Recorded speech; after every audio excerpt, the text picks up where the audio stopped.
El padre Hoyos tuvo esa singular visión en la que vio a Jesucristo mostrando su corazón y diciéndole que reinaría en España con mucha más devoción que en otros lugares.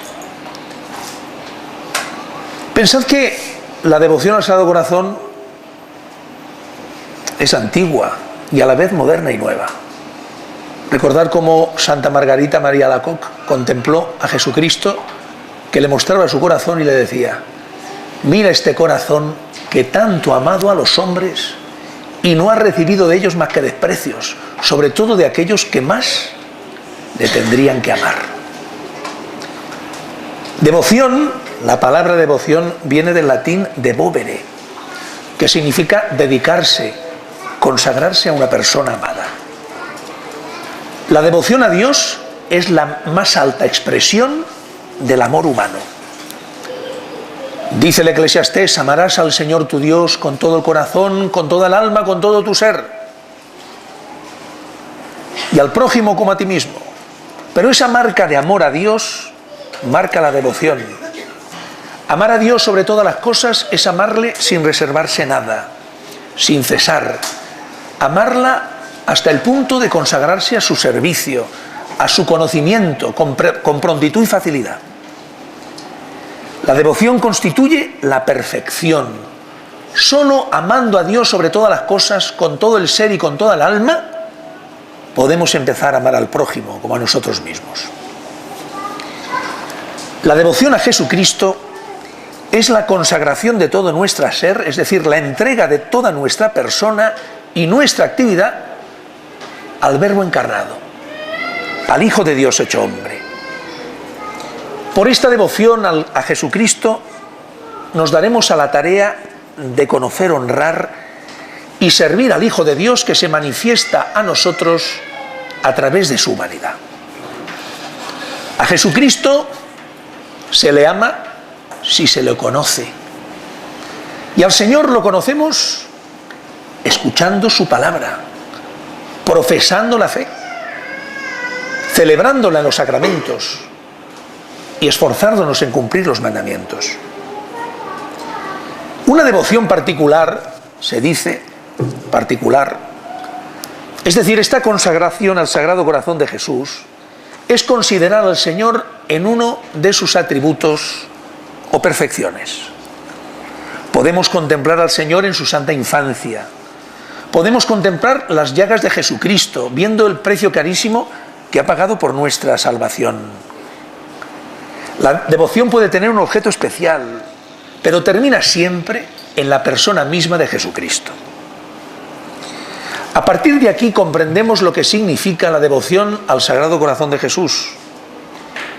De una manera general, es la consagración a Jesús mismo, que manifiesta su amor por nosotros y que muestra su amor y nos muestra en el símbolo de su corazón ese amor profundo y total. Pensad en el corazón como centro de la persona humana. Sin el corazón no podemos vivir. La vida nos la da el latido de nuestro corazón. ¿Cuántas veces hemos experimentado cada uno de nosotros cómo en este órgano central y vital de nuestra persona recaen tantas veces las alegrías y las penas más profundas? Ese doler el corazón o ese alegrarse de corazón por algo ha sido experiencia de cada uno de nosotros. El corazón de carne de Cristo, el corazón de carne que late por nosotros en el pecho del hombre Dios. Pero ese corazón no le amamos separándolo de la naturaleza humana de Cristo ni de su persona. Honramos el corazón de Cristo como signo de ese amor de Jesús con respecto a nosotros. ¿Pero qué es el amor? Porque hablar del amor es difícil en este mundo, porque no hay una palabra tan manoseada, tan manipulada, tan prostituida como la palabra amor. Amar es la decisión de la voluntad que me mueve a buscar el bien del otro hasta el sacrificio de mí mismo. Si me amáis, cumpliréis mis mandamientos. Un mandamiento nuevo os doy, que os améis unos a otros como yo os he amado. Nadie tiene amor más grande que el que da la vida por sus amigos. La devoción al Sagrado Corazón remite, pues, al culto del Verbo encarnado, que nos manifiesta su amor y nos muestra en su corazón la señal de ese amor. Tanto amó Dios al mundo, dice el propio Jesucristo, que al llegar la plenitud de los tiempos envió, dice San Pablo, que al llegar la plenitud de los tiempos envió a su Hijo amado, para que todo el que crea en él no muera, sino que tenga vida eterna.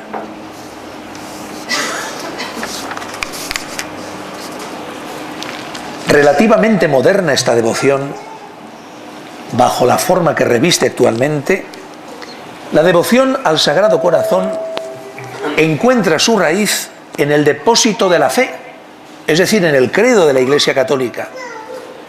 Esta devoción estaba contenida como en una semilla en el Evangelio de San Juan. El Verbo se hizo carne y habitó entre nosotros.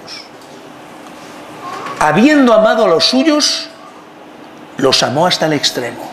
Y estando sentado en la mesa con ellos, tomó el pan y dijo: tomad y comed, esto es mi cuerpo. Tomad y bebed, porque este es el cáliz de mi sangre, derramada por vosotros y por todos los hombres en remisión de los pecados. En la manifestación de la humanidad de Cristo, Dios se revela a nosotros a través del corazón de su Hijo. Es la revelación del amor divino al mundo. Dios amó tanto al mundo que le dio a su Hijo para que se entregara por nosotros. Toda la devoción al Sagrado Corazón de Jesús está en estas palabras.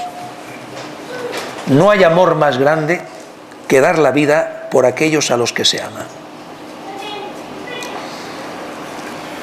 Como vemos, el amor de Jesucristo está simbolizado por el corazón. Pero como Cristo es el Verbo encarnado, los tesoros de ese amor de Cristo nos manifiestan las maravillas del amor del Padre. ¿Quién, sino el corazón de Cristo, podría proclamar con aquellas palabras admirables al Hijo pródigo que vuelve después de una vida disoluta, y el Padre que lo espera corre, lo besa, lo abraza, y no le deja decir: Padre, pecado contra el cielo y contra ti, sino que inmediatamente mata al cordero y montan una fiesta, porque este hijo mío estaba perdido y lo hemos recobrado? ¿Quién sino el corazón humano de Cristo, humano y divino de Cristo, podía revolverse contra los acusadores hipócritas de la mujer adúltera y decirles: quien no tenga pecado que tire la primera piedra? ¿Quién sino el corazón humano de Cristo podría decir a aquella desgraciada: nadie te condena, yo no te condeno, vete y no pecas más? La profundidad de esta devoción al Sagrado Corazón se hunde en el depósito de nuestra fe. La devoción al Sagrado Corazón no es una alteración ni una corrupción del amor a Cristo, sino una adaptación, a la vez simple y magnífica, de las palabras de San Juan sobre el Verbo, que se hizo carne y habitó entre nosotros.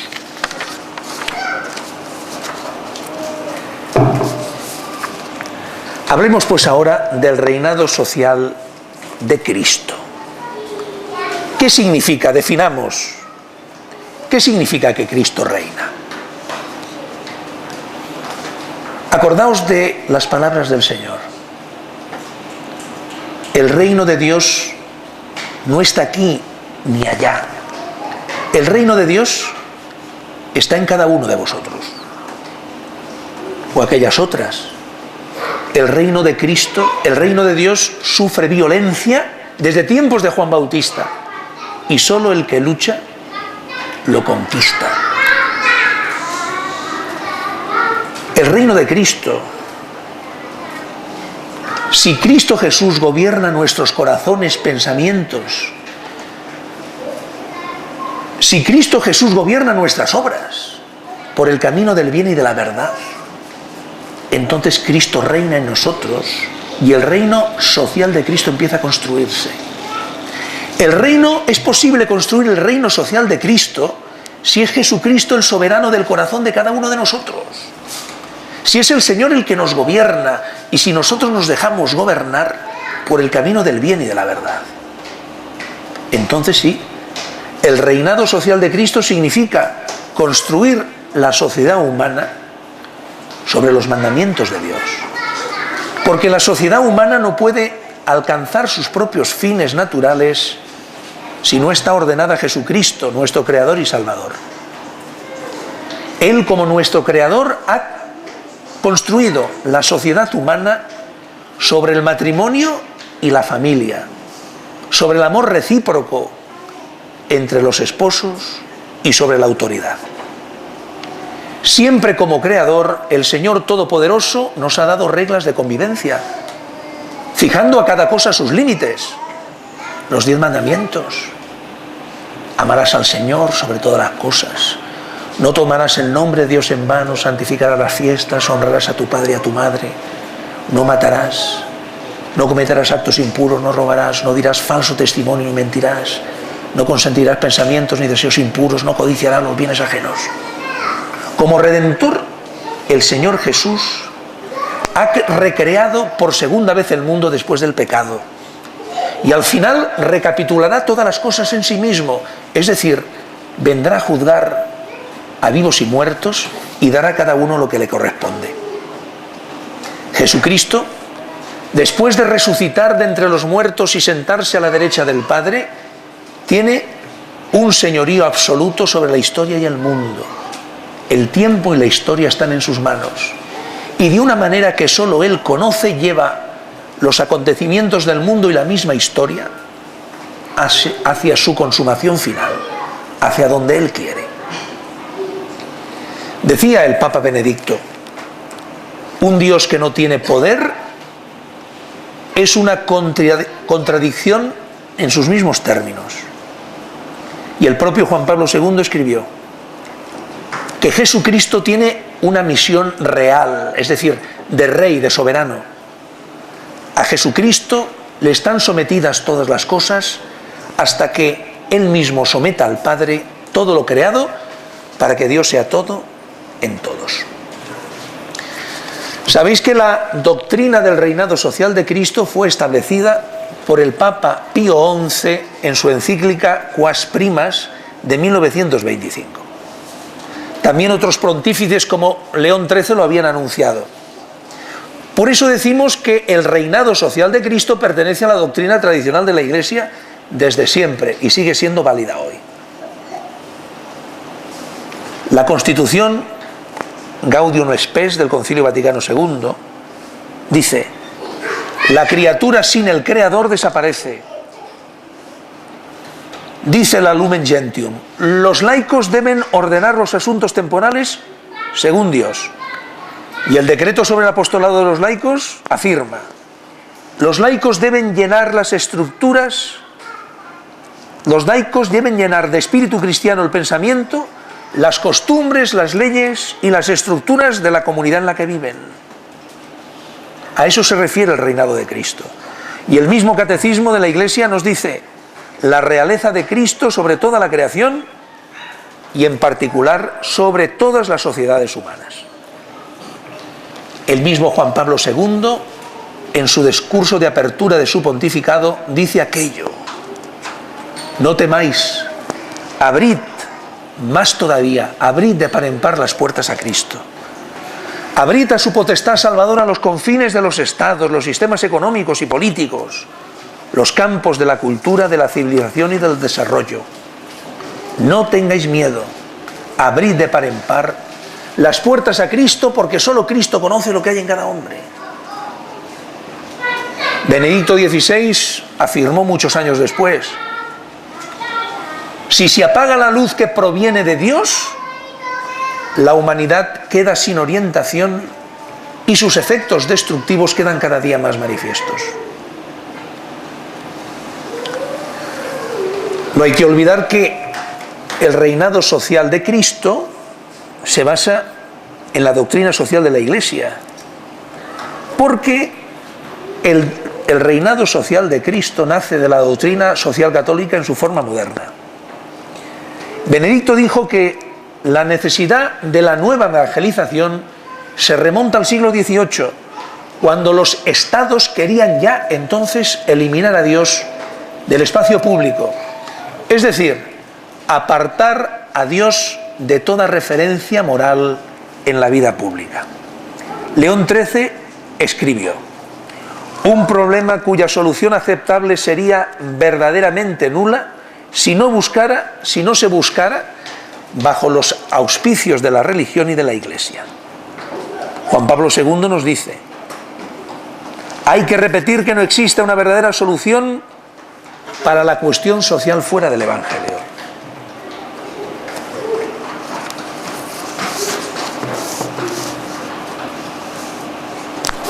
Pero ¿cómo se concilia el principio del reinado social de Cristo con la democracia moderna, el pluralismo, la libertad de opinión, en las cuales todas las visiones de la vida y todas las religiones se admitirían igualmente? El reinado social de Cristo no debería venir acompañado por un Estado confesional en la cual la verdadera religión fuera protegida mientras las demás fueran toleradas. O quizá la Iglesia ha aceptado la democracia moderna y al aceptarlo ha abandonado definitivamente esta doctrina. Ya sabéis que la Iglesia, una, santa, católica y apostólica, nunca ha canonizado ni puede hacerlo la democracia, y tampoco la democracia moderna. Juan Pablo II, en la Centésimos Annus, plantea a la democracia ciertas condiciones que muestran las grandes deficiencias de sus formas modernas.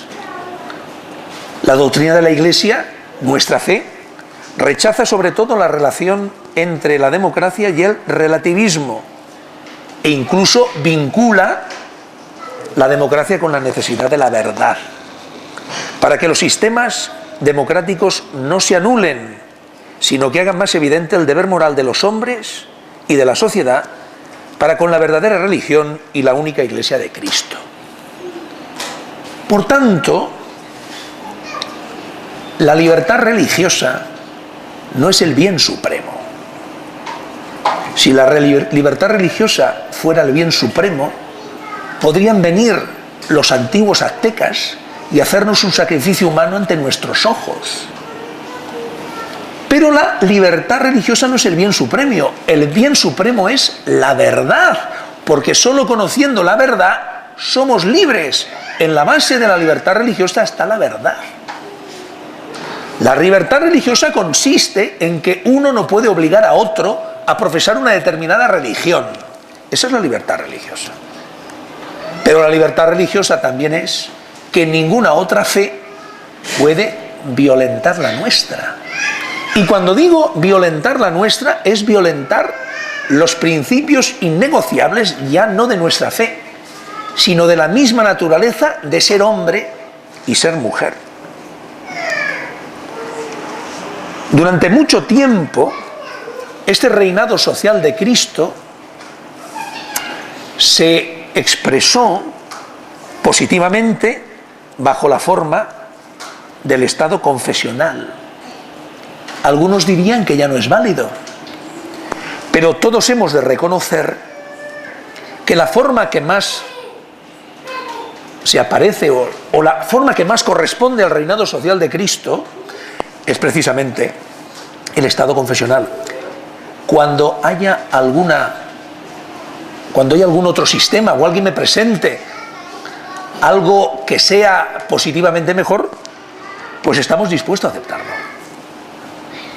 Yo recuerdo que en 1978, el día que se votó la Constitución, el 6 de diciembre de 1978, yo tenía 14 años y estaba en el Seminario Menor Diocesano de Barcelona, que está encima de una montaña, y aquel día que era fiesta nos llevaron de excursión.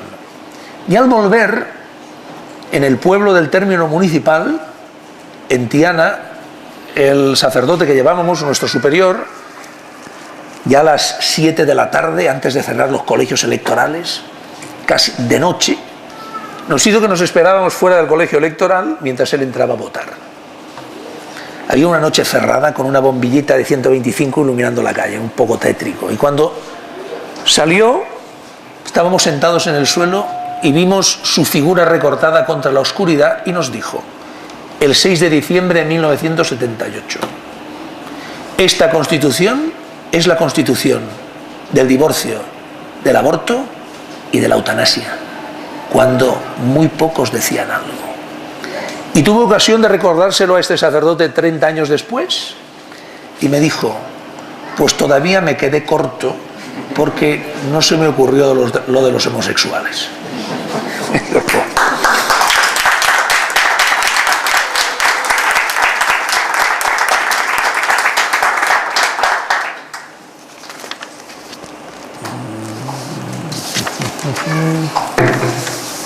Aquí está.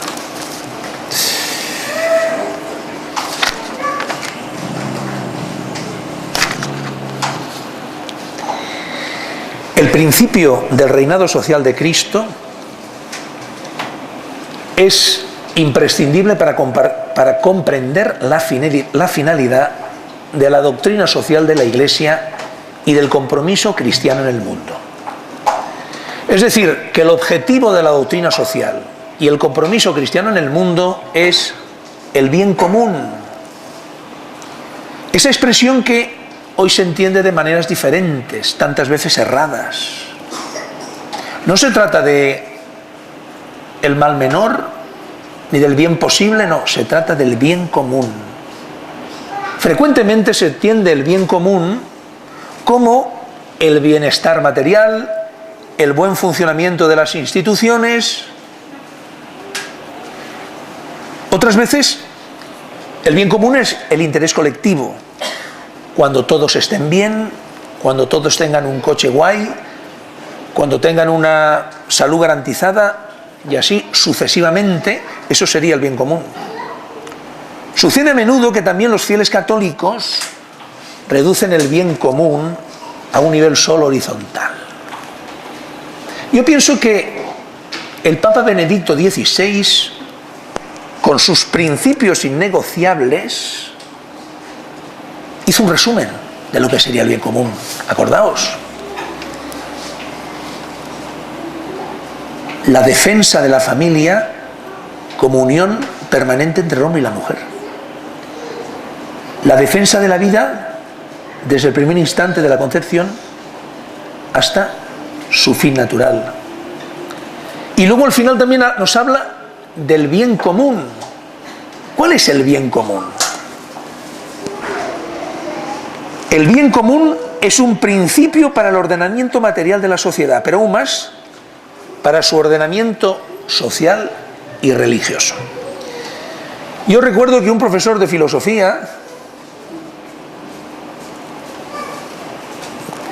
recuerdo que era el profesor Alsina, de Abat Oliva, allí en Barcelona, nos hablaba del mal menor y nos decía, el mal menor existe sobre el papel, el mal menor existe en el universo material.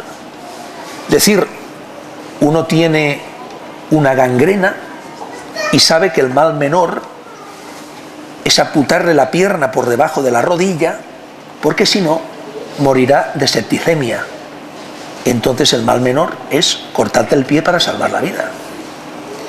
Pero en el universo social y político no existe realmente un mal menor. El mal menor es una trampa que nos hace olvidar la idea del bien. A base de hablar del mal menor en la política y en las relaciones sociales, nos olvidamos de buscar ese bien al que Dios nos llama. Cuando, por ejemplo, escuchamos decir que el reconocimiento de las uniones homosexuales puede contribuir al bien común en cuanto contribuye al cuidado mutuo y a las relaciones afectivas, en este caso no se está teniendo en cuenta el aspecto moral y religioso del bien común. No puede ser que una ley contraria a la ley moral natural deseada por Dios contribuya al bien común. No contribuye al bien común la ideología de género, ni el matrimonio homosexual, ni la adopción a los homosexuales. No conviene al bien común el derecho al aborto, o el control de la enseñanza, o esas leyes del odio que se han hecho para distorsionar el ordenamiento jurídico y reprimir la discrepancia. Eso no es el bien común. Frente a Dios no hay neutralidad. El creyente sabe por la razón y por la fe que el ser humano con sus propias fuerzas no puede construir la ciudad del hombre. La secularización, la descristianización que excluye a Dios del ámbito público produce daño. Benedicto decía: donde Dios está ausente, el Dios del rostro humano de Cristo, los valores innegociables no se muestran con fuerza, ni se puede producir consenso sobre ellos. No quiero decir que los no creyentes no puedan obrar el bien. Digo solamente que una sociedad en la que Dios está ausente no encontrará nunca el consenso necesario para los valores morales y la fuerza para vivir según la pauta de estos valores, aún en contra de los propios intereses materiales. El reinado de Cristo salva al mundo de sí mismo y al hacerlo lo plenifica. Cuando tenía 10 o 12 años, encontré en el desván de la casa de pueblo un libro de mi abuelo que ponía Manual de instrucción del cabo de artillería. Las cuestiones técnicas, como podéis suponer, no me importaron, pero había una sección que era educación moral. Y entonces explicaba la siguiente historia: que el general Prim, cuando hizo aquella campaña de África en 1870 y algo, ¿no?, se llevó unos voluntarios catalanes, que eran la mayoría de sus fuerzas, uniformados con la barretina y las alpargatas, y fueron a un lugar llamado Castillejos. Y explicaba que en un momento dado los moros hicieron un ataque por sorpresa y los soldados catalanes, sorprendidos por aquel ataque, se fueron, abandonaron sus trincheras precipitadamente y se lanzaron ladera abajo hacia la retaguardia, dejando abandonadas sus mochilas y sus equipos. El general Prim, entonces, montado en su caballo, viendo la desbandada de aquella posición, subió al caballo, cogió la bandera, cortó el paso a aquellos soldados atemorizados y les dijo: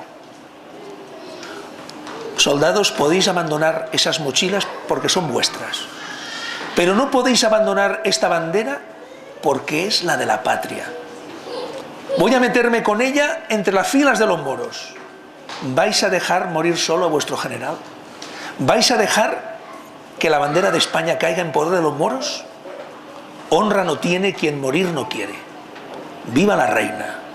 Espoló el caballo y se lanzó él solo, sin mirar quién venía atrás, hacia las posiciones de los moros. Aquellos soldados, enardecidos por aquel ejemplo del que iba adelante y que solo pedía lo que él estaba dispuesto a hacer, se lanzaron detrás del general Prim, conquistaron aquella posición y ganaron la batalla de Castillejos. Cuando hicieron el aniversario del general Prim, hay un gran cuadro que estaba antes en el Museo de Arte Contemporáneo de Barcelona, lo que es ahora el Parlamento, y que inmediatamente lo sacaron y se lo llevaron a otro lugar. Cuando hicieron el aniversario del general Prim, hicieron un cartel de un primer plano de ese cuadro, donde está el general Prim blandiendo su espada con una bandera nacional detrás de él. Bueno, pues en el Photoshop que hicieron los de la Generalitat de Cataluña había desaparecido la bandera de España. Pero eso os lo decía porque ya en aquel momento se me ocurrió pensar: Si aquellos soldados catalanes, por ejemplo de un general, fueron capaces de sobreponerse a sus miedos y lanzarse a la conquista de aquella posición, y total el general Prim no había hecho nada por ellos, ¿qué no deberíamos hacer nosotros por Jesucristo? Acordaos de la meditación de las dos banderas de San Ignacio. No, la meditación del rey temporal. ¿Cómo decía San Ignacio? Imaginaros un rey que pide a sus súbditos: voy a iniciar una campaña para conquistar el mundo y vencer a todos mis enemigos. El que quiera venirse conmigo ha de estar dispuesto a comer, a vivir como yo, a sufrir la incomodidad de la lucha, a participar en mis trabajos para participar luego en mi victoria. ¿Qué soldado, qué siervo sería tan mezquino para despreciar el llamamiento que le ha hecho una clase de rey así? Pues yo también me lo pregunto muchas veces, ¿no? Viendo a Cristo puesto en cruz, como decía San Ignacio, que siendo grande se ha hecho pequeño, que siendo inmensamente poderoso se ha hecho débil, que siendo inmensamente justo se ha dejado juzgar por la injusticia. Decía San Ignacio, viendo a Cristo puesto en cruz, meditar: ¿qué he hecho hasta ahora por Cristo? ¿Qué estoy dispuesto a hacer por Cristo? ¿Qué estoy haciendo por Cristo? ¿Y qué estoy dispuesto a hacer en adelante por Cristo? En el proceso a Jesucristo, tan poco glorioso para la humanidad entera, Poncio Pilato le hizo aquella pregunta: ¿y qué es la verdad? Yo para esto he venido al mundo, le dice Jesús, para dar testimonio de la verdad. Todo el que pertenece a la verdad escucha mi voz. Y Poncio Pilato se encoge de hombros: ¿y qué es la verdad? Para el cristiano la respuesta a esta cuestión es bastante simple. La dio Jesucristo cuando dijo: yo soy el camino, la verdad y la vida. Así pues, Cristo es la verdad. Todo lo que proclamó a lo largo de su vida es la verdad. La mentira nunca tocó sus labios. Por la verdad que proclamó con valentía Jesucristo, entregó su vida. Y sus discípulos, para quienes Jesucristo se convirtió en la única verdad, dieron por él su vida, proclamando valientemente su enseñanza en el mundo. La verdad y la valentía son muy importantes para la vida de todo hombre y para el cristiano en particular. La verdad es un dato especialmente sutil para el espíritu humano. Es Dios mismo quien ha inculcado en nuestro corazón el deseo de la verdad. Queremos vivir en la verdad. A nadie le gusta ser engañado. Por eso hay una aversión natural del hombre a la mentira y un deseo profundo de verdad. La verdad está vinculada al amor. Y el amor es exigente. Y el amor requiere sacrificios. Buscar el bien del otro requiere sacrificios. La verdad, por tanto, es costosa. La verdad que no cuesta nada es una mentira. Vivir en la verdad es estar de acuerdo con la propia conciencia, con una conciencia rectamente formada, según los mandamientos de Dios, como es lógico. La verdad une y vincula a las personas. La grandeza de la verdad espanta y desenmascara las mentiras de los mediocres y miedosos. La lucha interrumpida por la verdad dura desde hace siglos, pero la verdad es inmortal, mientras que la mentira muere pronto. Así hablaba el cardenal Wyszynski, que fue primado de Polonia durante la dominación comunista.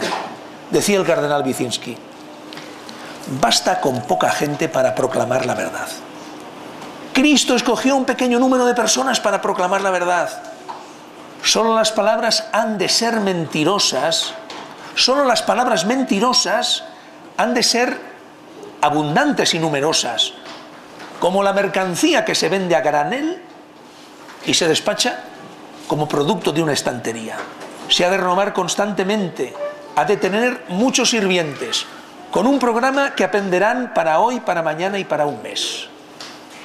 Para aprender la mentira programada se necesitan hombres en cantidad. Se necesitan funcionarios de la mentira. En cambio, para proclamar la verdad, con pocos basta. Para irradiar la verdad, solo es necesario un pequeño grupo de personas. Esas personas se reconocerán entre sí y vendrán de lejos para escuchar esas palabras de verdad. No podemos aceptar las verdades fáciles, las verdades superficiales, las de la propaganda y las que se nos impone por la violencia. No puede satisfacernos esa verdad fácil y mentirosa. Hemos de aprender a distinguir, pues, la mentira de la verdad. No es fácil la época en la que vivimos, de la que un poeta contemporáneo dijo: jamás se nos había azotado en las espaldas tan cruelmente con el látigo de la mentira y de la hipocresía.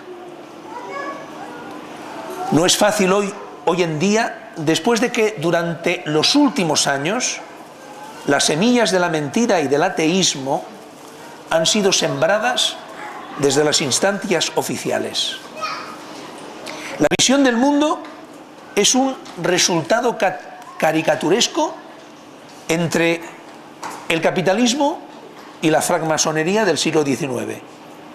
Y eso lo han sembrado en un país con casi 2000 años de anclaje en el cristianismo.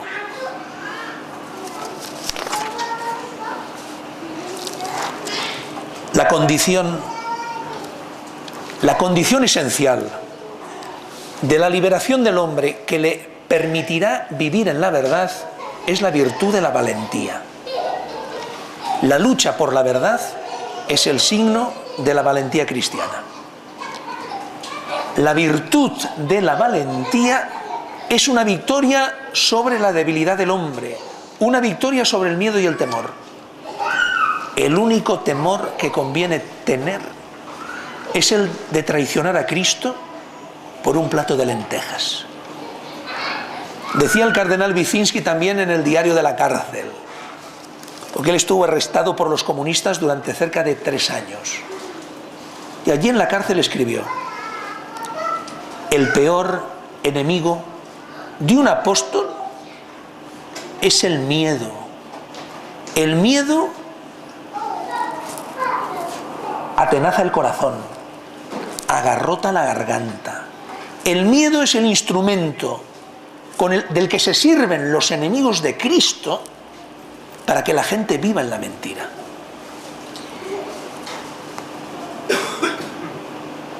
El silencio, decía, el silencio de un apóstol solo es posible cuando es resistencia frente al terror. Es el mismo silencio de Cristo cuando, después de anunciar la verdad, de mostrarse tal como era, ante el cinismo de Poncio Pilato, ante el cinismo del rey Herodes, calla. Pero ese silencio de Cristo es silencio frente al terror después de haber hablado. No es suficiente para un cristiano limitarse a condenar la mentira, la cobardía, el odio y la opresión. El cristiano ha de ser un testimonio eficaz, un defensor y promotor de la justicia. Ha de reivindicar esos valores para sí y para los demás. Solo un hombre valiente, decía el Papa Juan Pablo, puede ser un hombre perspicaz y justo. Decía más: desgraciada la sociedad cuyos ciudadanos no se guían por la valentía. Dejan de ser ciudadanos para convertirse en simples esclavos. Si un ciudadano renuncia a la virtud de la valentía, se hace esclavo y se causa a sí mismo el mayor de los agravios.